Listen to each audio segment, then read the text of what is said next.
Hello students, welcome to MOS classes. आज हम 7th class English NCERT की book an alien hand के chapter number 10 an alien hand के questions and answers को discuss करेंगे। तो इस बुक का नाम भी एन एरियन हैंड है और इस चैप्टर का नाम भी एन एरियन हैंड है।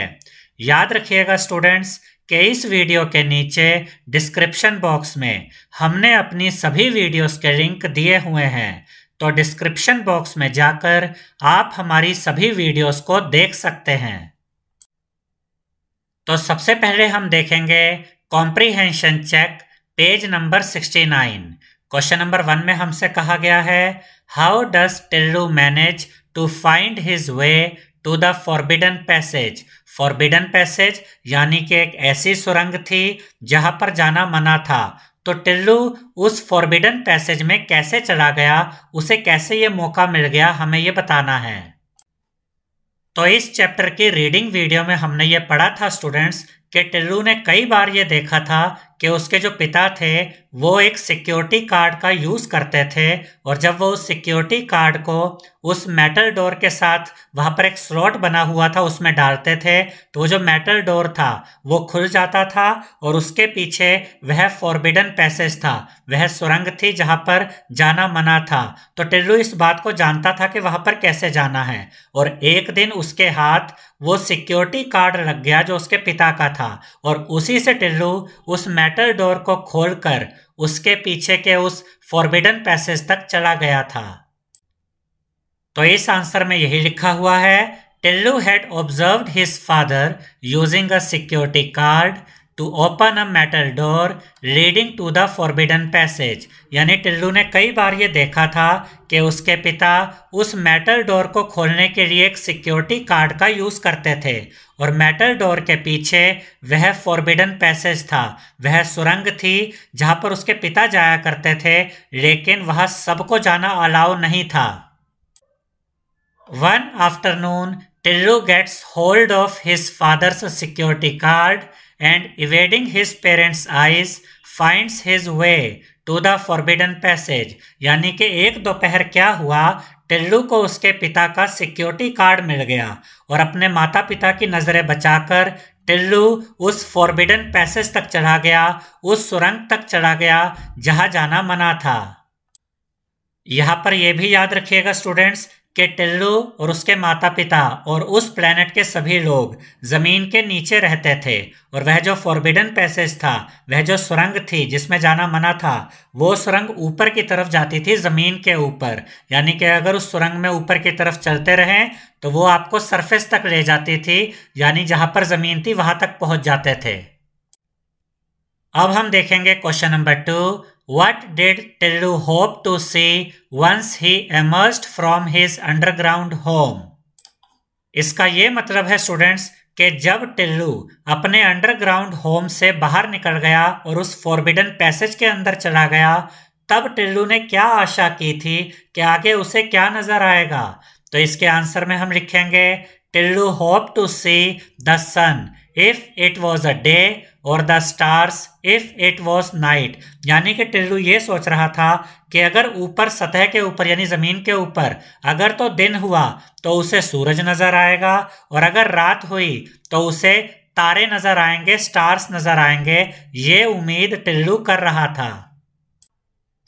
इसके बाद क्वेश्चन नंबर 3 में हमसे कहा गया है, why did Tillu's father advise him not to try to reach the surface of the planet.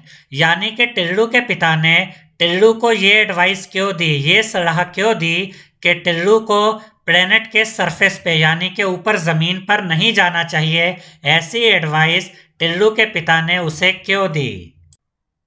तो इसके आंसर में हम लिखेंगे, Tillu's father advised Tillu not to try to reach the surface of the planet because there the air was too thin to breathe and the temperature too low to survive। यानी कि टिल्लू के father ने टिल्लू को यह advice इसलिए दी, मतलब ये advice दी थी कि तुम सरफेस पर कभी मत जाना, और ये एडवाइस उन्होंने इसलिए दी थी कि सरफेस के ऊपर यानी ज़मीन के ऊपर हवा बहुत कम थी और वहाँ सांस लेना भी लगभग इम्पॉसिबल था, और वहाँ पर टेम्परेचर इतना कम था कि वहाँ पर कोई भी व्यक्ति जिंदा नहीं रह सकता था। Tillu's father had been trained and well equipped to survive there, but an ordinary person would die there. इसका ये मतलब है स्टूडेंट्स कि टिल्लू के पिता सरफेस पर जा सकते थे क्योंकि उन्हें इस काम के लिए ट्रेनिंग मिली हुई थी, और वो जब सरफेस के ऊपर जाते थे तो वहाँ पर जो ज़रूरी सामान होता था, जिस चीज़ की उन्हें ज़रूरत होती थी ज़िंदा रहने के लिए, वो सारा सामान वो अपने साथ लेकर जाते थे। लेकिन अगर कोई साधारण व्यक्ति वहाँ चला जाता तो वह मर जाता। इसके बाद क्वेश्चन नंबर 4 में हमसे कहा गया है What changes had occurred which forced people to live in underground homes? यानी कि उस प्लेनेट पर ऐसे क्या चेंजेस आए थे, ऐसे क्या बदलाव आ गए थे जिसकी वजह से लोगों को मजबूरी में ज़मीन के नीचे घर बनाकर रहना पड़ा था। तो इसके आंसर में हम लिखेंगे the sun had become hostile, यानी जो सूरज था वो उनका दुश्मन बन गया था। The air became too thin to breathe and the temperature too low to survive, और वहाँ हवा इतनी कम हो गई थी सरफेस के ऊपर, ज़मीन के ऊपर, कि वहाँ पर सांस लेना लगभग इम्पॉसिबल हो गया था, और टेम्परेचर इतना कम हो गया था वहाँ पर सरफेस के ऊपर कि ज़िंदा रहना इम्पॉसिबल हो गया था। Birds, animals and fish all died, और उस प्लेनेट के ऊपर जितने भी बर्ड्स थे, एनिमल्स थे, मछलियाँ थी, वो सब मर गई थी। Hence the people were forced to live in underground homes, और इन सब वजहों से, इन सब कारणों से लोगों को मजबूरी में जमीन के नीचे घर बनाकर रहना पड़ता था। अब हम देखेंगे comprehension check page number 71। Question number 1 में हमसे कहा गया है Why was everyone in the control room greatly excited? यानी कि कंट्रोल रूम में हर व्यक्ति बहुत ज्यादा एक्साइटेड क्यों था? तो इसके आंसर में हम लिखेंगे Everyone in the control room was greatly excited because they had spotted an alien spacecraft coming towards their planet. यानी कि कंट्रोल रूम में हर व्यक्ति बहुत ज़्यादा एक्साइटेड था क्योंकि उन्होंने ये देखा था, उन्होंने ये ऑब्जर्व किया था कि एक दूसरे प्लैनेट का स्पेसक्राफ्ट, एक एलियन स्पेसक्राफ्ट उनके प्लैनेट की तरफ बढ़ रहा था, उनके प्लैनेट की तरफ आ रहा था। इसके बाद क्वेश्चन नंबर 2 में हमसे कहा गया है Was the spacecraft manned और unmanned? यानी कि जो स्पेसक्राफ्ट उनके प्लैनेट की तरफ आ रहा था, क्या उसमें कोई व्यक्ति था, कोई मनुष्य था, या उसमें कोई व्यक्ति नहीं था? How do you know it? और आप ये कैसे जानते हैं? तो इसके आंसर में हम लिखेंगे द स्पेसक्राफ्ट वॉज अनमैन्ड, यानी जो स्पेसक्राफ्ट उनके प्लैनेट की तरफ आ रहा था उसमें कोई भी इंसान नहीं था, कोई व्यक्ति नहीं था। We know this because number 1 who was in charge of defense had told the president that their reports claimed that the alien spacecraft only contained instruments.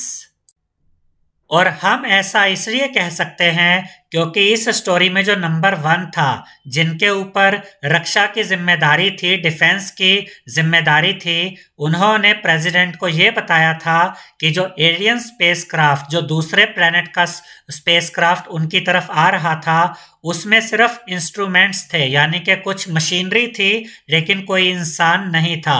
तो इससे हमें ये पता चलता है कि जो एलियन स्पेसक्राफ्ट उनके प्लैनेट की तरफ आ रहा था उसमें कोई इंसान नहीं था, कोई व्यक्ति नहीं था। इसके बाद क्वेश्चन नंबर 3 में हमसे कहा गया है what did number 1 and number 2 suggest should be done about the alien spacecraft, यानी कि नंबर 1 और नंबर 2 ने क्या सजेस्ट किया, क्या एडवाइस दी कि इस एलियन स्पेसक्राफ्ट के साथ क्या करना चाहिए। तो इसके आंसर में हम लिखेंगे number 1 suggested that they should wait for the spacecraft to land and then render them ineffective if required.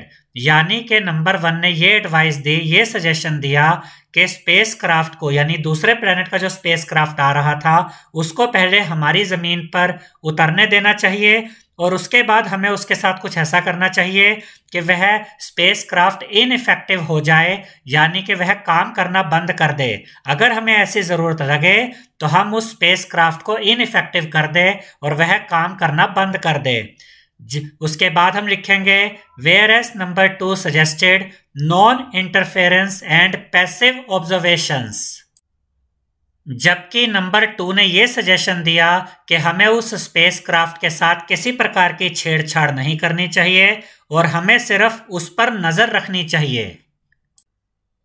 अब हम देखेंगे comprehension check, page number 73। Question number 1 है what do you think the mechanical hand was trying to do. इसका ये मतलब है students कि उस स्पेस क्राफ्ट से जो मैकेनिकल हैंड बाहर की तरफ निकला था, आपको क्या लगता है वह मैकेनिकल हैंड, वह मशीनी हाथ क्या करने की कोशिश कर रहा था?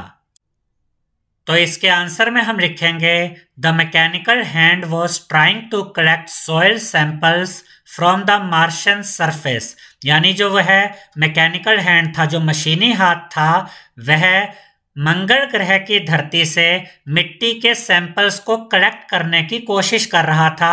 मंगल ग्रह की धरती से मिट्टी के सैंपल्स को उठाने की कोशिश कर रहा था। अब हम देखेंगे question number 2। Tillu pressed the red button and the damage was done. What was the damage, यानी कि टिल्लू ने जब लाल रंग का बटन दबाया, रेड बटन दबाया, तो उससे डैमेज हो गया, नुकसान हो गया। हमें बताना है कि क्या डैमेज हुआ था, क्या नुकसान हुआ था। तो इसके आंसर में हम लिखेंगे the damage was that the mechanical hand stopped working by the pressing of the red button. इसका ये मतलब है स्टूडेंट्स कि रेड बटन को दबाने से, लाल बटन को दबाने से जो डैमेज हुआ था, जो नुकसान हुआ था, वो ये था कि उस मैकेनिकल हैंड ने काम करना बंद कर दिया था, उस मशीनी हाथ ने काम करना बंद कर दिया था। इसके बाद क्वेश्चन नंबर 3 में हमसे कहा गया है where had the spacecraft come from, यानी कि उनके प्लेनेट पर जो स्पेसक्राफ्ट आया था वो कहाँ से आया था। तो इसके आंसर में हम लिखेंगे the spacecraft had come from the earth, यानी जो स्पेसक्राफ्ट आया था वह अर्थ से आया था, धरती से आया था। इसके बाद क्वेश्चन नंबर 4 में हमसे कहा गया है on which planet do Tillu and his parents live, यानी टिल्लू और उसके माता पिता कौन से प्लेनेट पर रहते हैं, कौन से ग्रह पर रहते हैं। तो इसके आंसर में हम लिखेंगे Tillu and his parents live on Mars, यानी टिल्लू और उसके माता पिता मार्स पर रहते हैं, मंगल ग्रह पर रहते हैं। आई होप स्टूडेंट्स आपको हमारा ये वीडियो पसंद आया होगा। अगर आपको हमारा ये वीडियो पसंद आया है तो इस वीडियो को लाइक करें, शेयर करें और हमारे चैनल को सब्सक्राइब करें। Thank you.